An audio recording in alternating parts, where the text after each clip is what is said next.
Meanwhile, Mark Leibovich is the chief national correspondent for the New York Times Magazine and a CBS News political contributor, good enough to join us now from Washington. And Mark, good morning to you. We now know 13 different devices perhaps used by Hillary Clinton, the Secretary of State, none recovered, some perhaps destroyed by a hammer.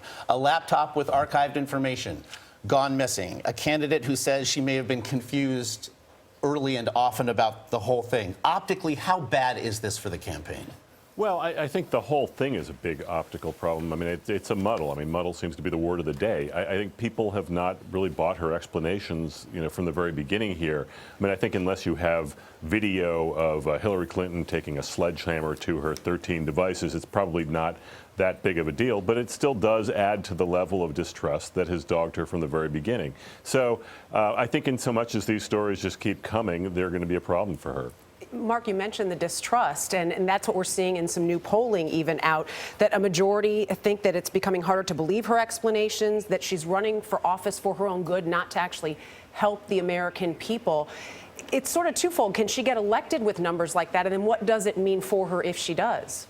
Well, I think you can certainly get elected with numbers like that, largely because her opponent's numbers are worse. I mean, it's certainly whoever wins in November is going to face a very challenging landscape, not only politically, but because they're going to come in very, very damaged. Because if you see these numbers now, I don't think they're going to improve much between now and November. So obviously, this has been a tough campaign. I think the next couple of months are going to be just as tough, if not worse. And it's going to be a very, very, sort of dicey thing to watch. But look, I mean, neither of them, I think, are going to be surprised by this, but we're going to see how it goes from here.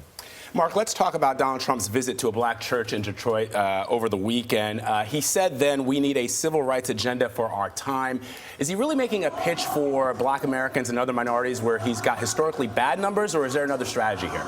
Well, I think the fact that he's there is significant, and I think that he will get credit for actually just sort of showing up in the black community in a black church, which is not something that you traditionally see Republican nominees for president doing at this stage of the game. So that itself, I think, could be, at the very least, an olive branch to the African-American community, especially at a time where, the enthusiasm that community has for Hillary Clinton at this point is very much, it's an open question. I mean, we have a story today in the New York Times about, that there is some lack of enthusiasm for Hillary Clinton, certainly compared to the first African-American president, Barack Obama.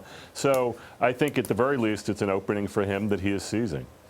You say that he will get credit for it, but did he accomplish anything in that in going to that church? Probably not significantly. I mean, I think obviously this is not going to be, a big part of his winning coalition if he were to prevail in November.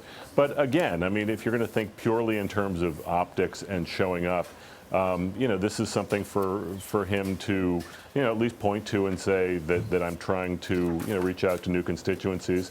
He says he's going to keep going back. So, I mean, we'll see. But I think for now, I don't think will hurt him in any way. Mark Leibovich, thanks as always.